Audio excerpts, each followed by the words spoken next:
Hello, and welcome to Cousin Chat, where we talk about what matters. I'm your host, Donna Pezant, and today we are talking about marrying later in life and also, well, we'll see where this goes. So, joining me for this chat today is Melanie Alston Balachusha. Melanie, say Hi. hello to the people. Hi, everybody. Thank you for having me on Cousin Chat. Thank you for coming back. So, one of the things that I think concern some singles who are older is the idea of marriage and that it possibly might not ever happen. But for you, it did happen. If you don't mind me asking well, they already know what the topic is, so I can ask you, how old were you when you got married? I think I was 36. Okay, so was there any time during your singleness that you were concerned, or I don't want to say fearful, but you might have been concerned about maybe marriage not happening for you? Yes, I felt that way most of my life. I'm of a generation where things happened in the 90s, Rockefeller laws and what have you. Like when I landed in college, women outnumbered men, it's like 7-1. At least African-American women outnumbered African-American men 7-1 at the college level. And I attended Howard University, loved it, but it was definitely palpable in terms of the notion that there was a man shortage. So that notion of scarcity, there was always this undercurrent of nervousness. As a kid, the game that I hated the most was musical chairs. I hated that. Like, we're running around trying to make, you don't end up as the person that didn't get a chair. I don't like that feeling as a kid. I hate that game. I don't like playing it. And I felt like my whole dating life was that. And there was a part of me that was just uncomfortable with that whole notion. But I've always landing in college during that era where the ratio was so drastic. My sister's 4 grades behind me, and the ratio wasn't as bad when she was in school. She also went to Howard. So it was just this frenzy around it that kind of infected my attitude toward dating. And I wish I could go back and relive those years differently, but then I wouldn't know what I know now. So I guess it's all worth it. That's right. And so since you did marry later in life, and you said there was some kind of, there was a little anxiety about when is it going to happen, if it's going to happen. Did you also have concerns about having children? Was that something that you thought about? Yes. My first job out of undergrad, I worked for a consulting company, and one of my coworkers, her father was a pretty well-renowned OBGYN. And he mentioned to us that the body your fertility starts to decline at age 25. The body is meant to produce children between the ages of 15 and 25. And at 25, your fertility begins to decline. And by 33 or 34, you would be considered geriatric pregnancy. And the notion of that, and hearing that information, and I was already 25, just added to that anxiety around, I want to have the healthiest baby possible. African-American women and mortality and pregnancy, just all those things were kind of in the back of my head a little bit. I know that my mother had me, she was just shy of her 28th birthday. And she was one of the last ones of her friends to have kids. So once I crossed over 28, then I was really concerned. I judged my markers by my parents. How old were they when they met? How old were they when they got married? They met on the first day of college. They got married when they were 24. They had me at 28. And the only reason there was such the 24 to 28, there was almost 4 years in between, was because of the Vietnam War. My dad got drafted late, but they weren't physically in the same place. So I just had this timetable in my head of when these things should happen. And in my early 20s, it looked like those things were going to happen, and then it didn't. And just, we're always concerned about those things. I think a lot of women have those concerns, and some men too. Not so much about having, well, maybe about having children too. I mean, it could be a concern for singles in general who are single longer than they had hoped or had ever thought, and so they could, develop some anxiety about, is it going to happen? When is it going to happen? You know, is it going to be the right person? Yeah, and why hasn't it happened? You know, do you think that society puts pressure on people who are single after a certain age to get married, or, well, when are you going to have kids? Do you think that that is a pressure that is put on people sometimes? Oh, for sure. We're fortunate to live in a New York metropolitan area where it can be more acceptable to be single and be childless longer or forever. I have friends that live in other cities where that's just not as acceptable. Let's say you live in a place that's a major city like Richmond, Virginia, where people over the age of 28 tend to be married and tend to have kids, and that's the social set. And you're the single woman at the party. There might not be as many past a certain age. I think we are fortunate to live in a part of the country where there's more to do and it's more socially acceptable, and you're not considered like the third wheel or some odd man out in a social setting if you're there, you're single or childless or what have you. But there's always pressure in society to go to the next step. Okay, so you got married. Okay, when are you gonna have kids? You have a kid. When you have another one?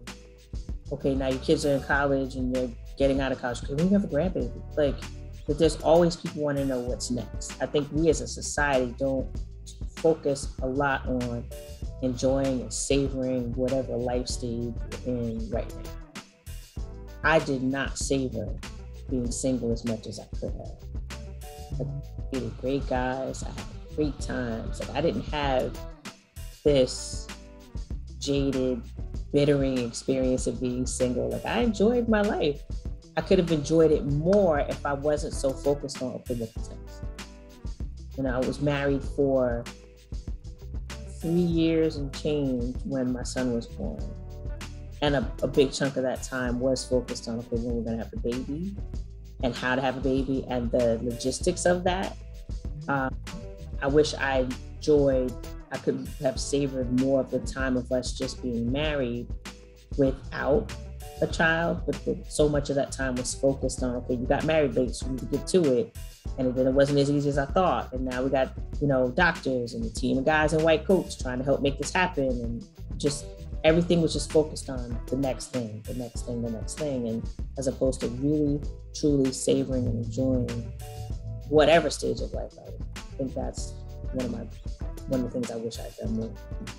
Right. And I think sometimes, when you're on a journey like this, some people just don't know what to say. They just say things that are so inappropriate. They ask questions that can be very sensitive. And I don't know why people do that. And they think that it's just regular conversation. Oh, so when are you going to have some kids? But they don't know if the person has really been trying and just wasn't able yet. Right.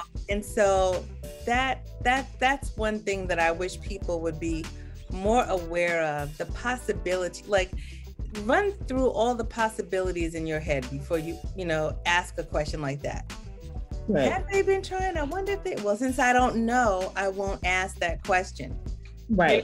Have somebody tell you, have be forced to tell you that they may be unable to have children, or there could be just different things going on. And people ask me all the time, why don't I have another child? Sometimes I just say, I'd love that. And just so I don't have to have a conversation around it.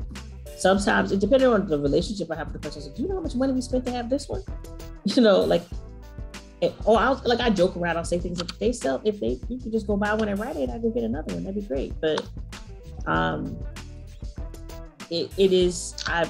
have to stop myself in doing that. I'm so conditioned that way. Mm-hmm. Colleagues that I know have been married for a while, I refuse to ask them when they're gonna have a baby.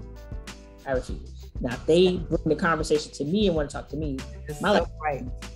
Go ahead. But I can't, I have to fight the instinct to ask them about their their life decisions. If they have a child, when we growing up, I stopped myself because we've been conditioned to do that. I don't know, maybe it's within the African American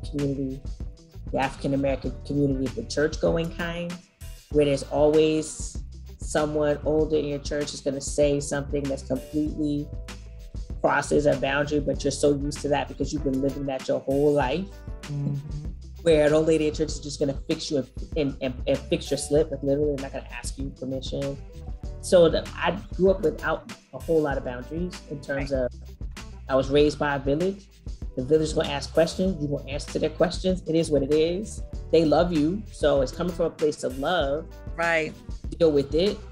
And I think the idea that we know it's coming from a place of love is what keeps you from responding in a way that is offensive, even though you might feel offended by the way that they ask the question.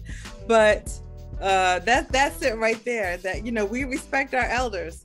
So, well, we are of that generation that respects our elders.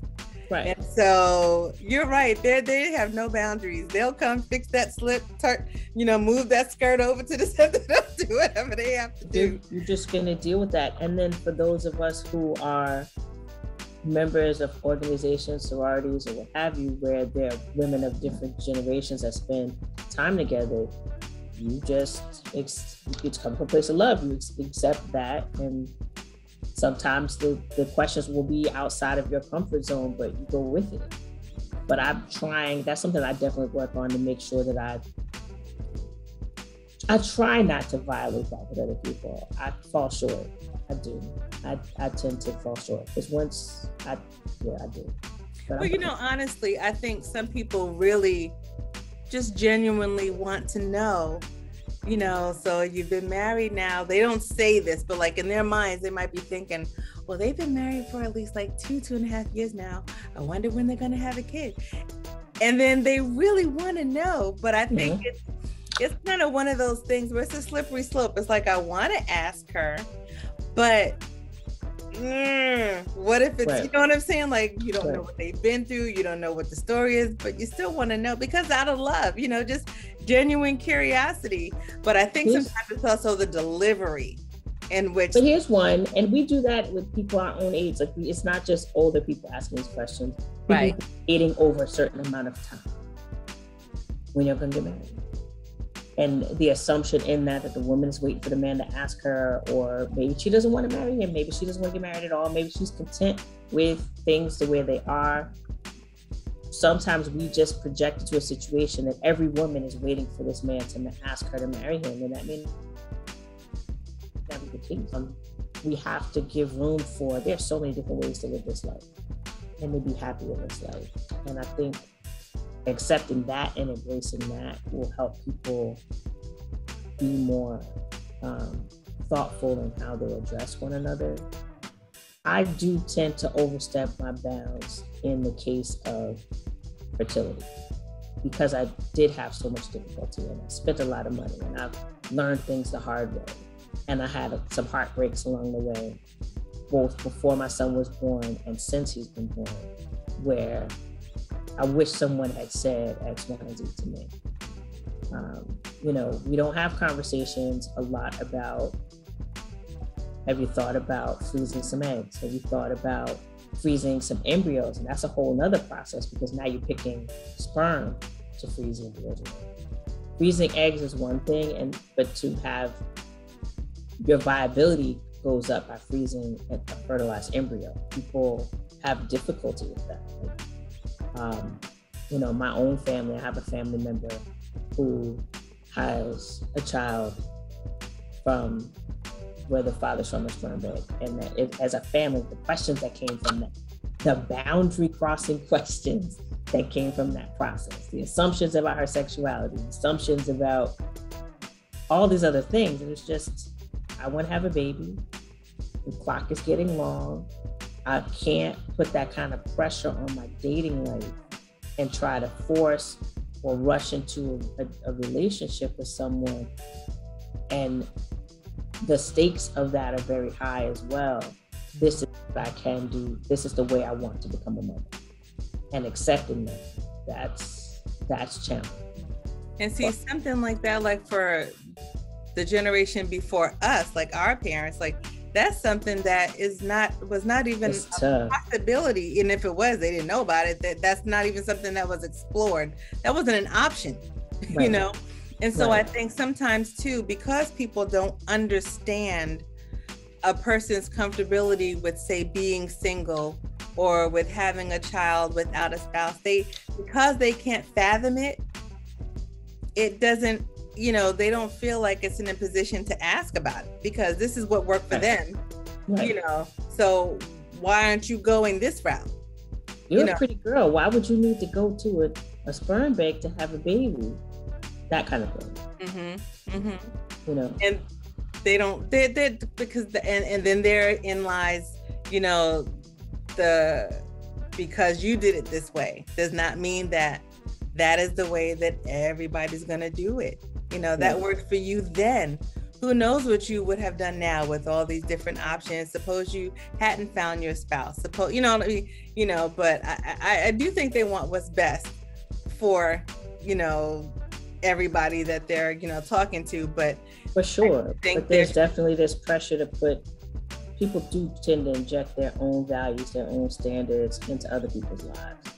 But it comes from a place where I want you to be happy. This is what made me happy. If you do it this way, hopefully you'll be happy. Right. It made me happy. Mm-hmm. So it should make you happy. Right.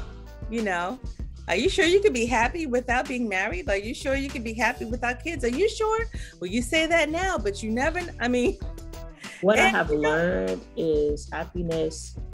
Yes, there are some key pieces to happiness that we can't control, but I think a lot of it, happiness is more of a choice than I thought it was.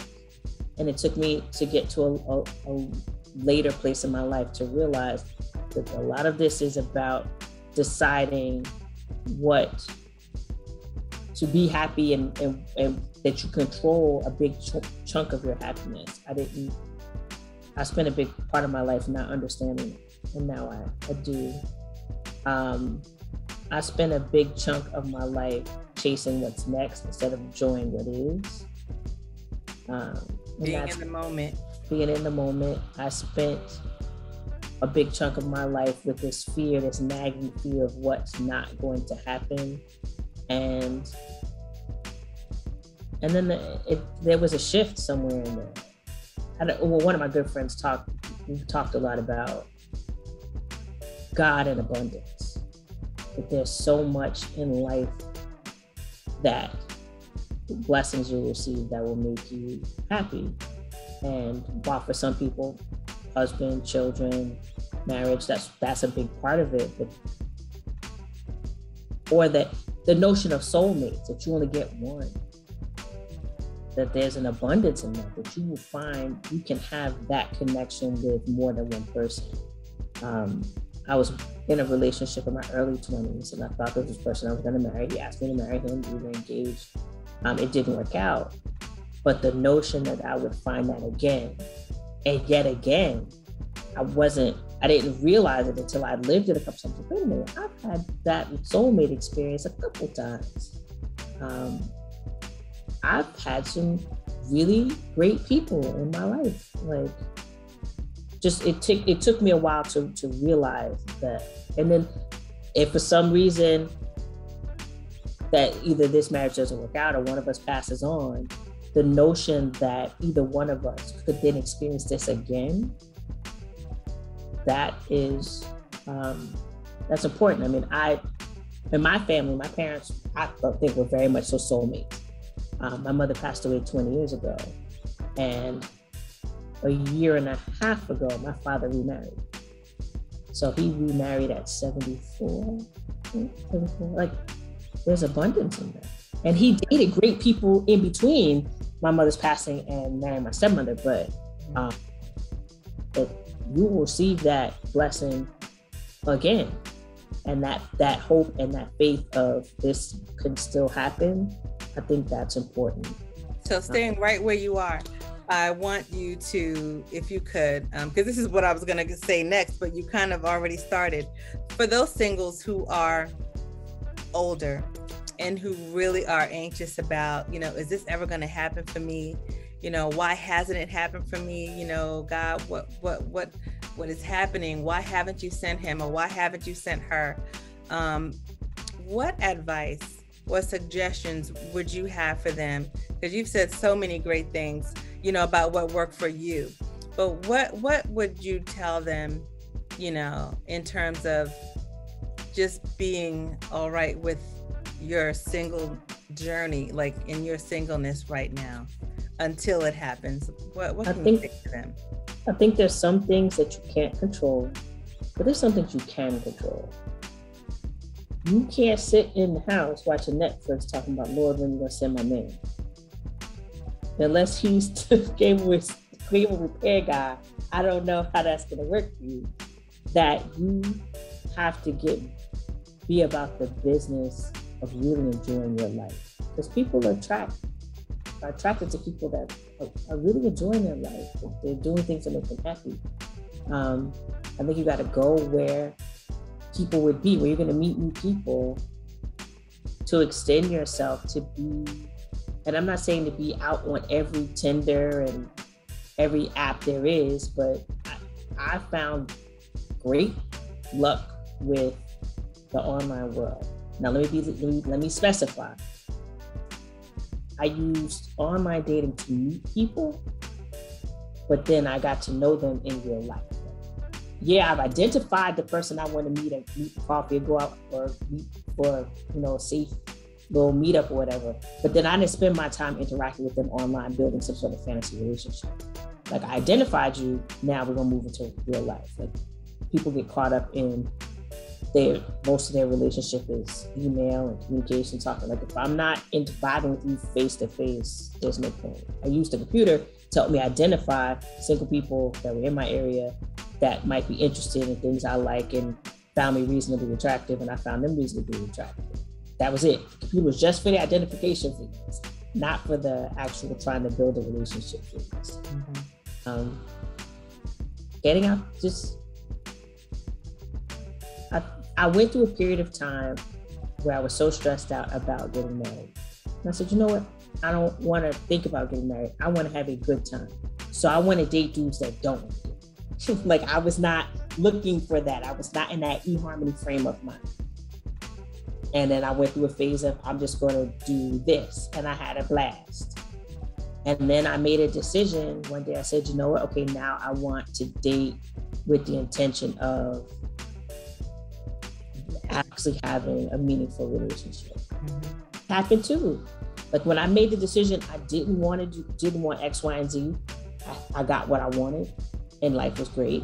And when I made the decision, okay, I want to be more, this is what I want, and trying to manifest that in my life.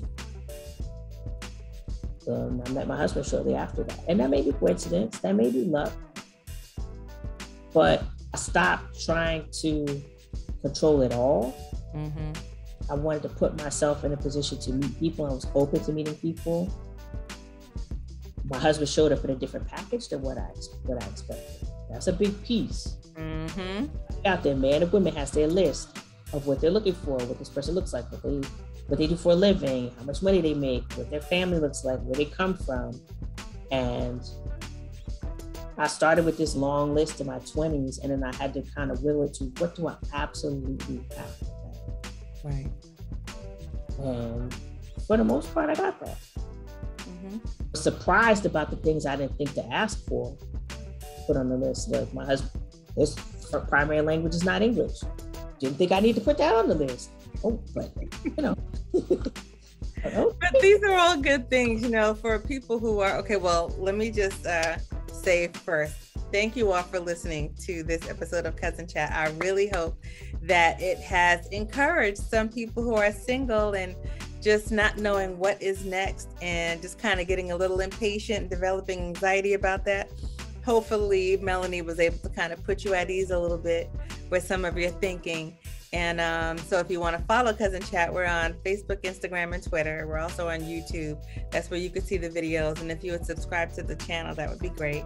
If you want to hear some of the other podcast episodes, you can go to cousinchat.com. That's CUZNCHAT. And the links to some other streaming platforms are there, like Apple, Spotify, Google Cast, Breaker, Stitcher, all those. So you can listen on the platform. Be on all of that? That's exciting. Okay. So you can listen on the platform of your choice. But, we always leave you with something to think about, something to take away. And so the takeaway for me today would be for you singles out there who are older and getting a little antsy because you really do desire marriage. Don't sit in, I would say, despair.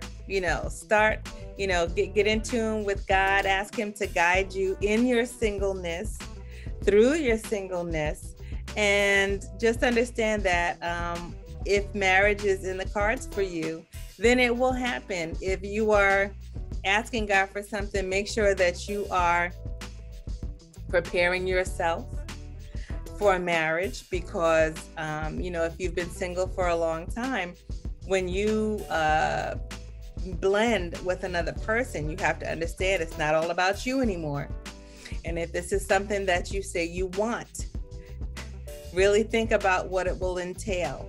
When you're tired and don't feel like talking, but your mate or whatever has something they really need to talk about, you can't be selfish. When you want to just watch, or you want to just be in your own space, because you're used to that, and they have something that, they want to come and sit next to you. You can't be like, oh my God, you again. You gotta, so think about it. I definitely was that person. You said you were? I was definitely that person. I'm a loner by nature. So, marriage is not, I would say, is not a natural state of being for me. So, but for a lot of people, some people think that, okay, this is what I want, but just think about everything that it entails. Prepare yourself and try to kind of be what it is that you're asking for. You don't want to put expectations out there that you couldn't even live up to, in right. terms of the mate that you want God to bring you. Melanie, do you have anything to add to the takeaway? I think the biggest piece is just to enjoy your life. Mm-hmm. You can never be too financially prepared to join your life with somebody else's. So working on yourself mentally, physically, what have you, but financially, and being ready for joining your life financially with somebody is something that I think I was less prepared for. I think that's definitely, that's a whole nother chat. Mm-hmm. But that's part of that whole preparation piece. When you, and I've said on here several times, if you ask God for something, be prepared, be ready, because he can deliver. He can definitely deliver, but you want to be ready. You want to be ready. And so I'm Donna. That's Melanie. Melanie. And until we come back to our next cousin chat, please think about all of that. All right. Be blessed, everybody. Bye, everybody. Bye.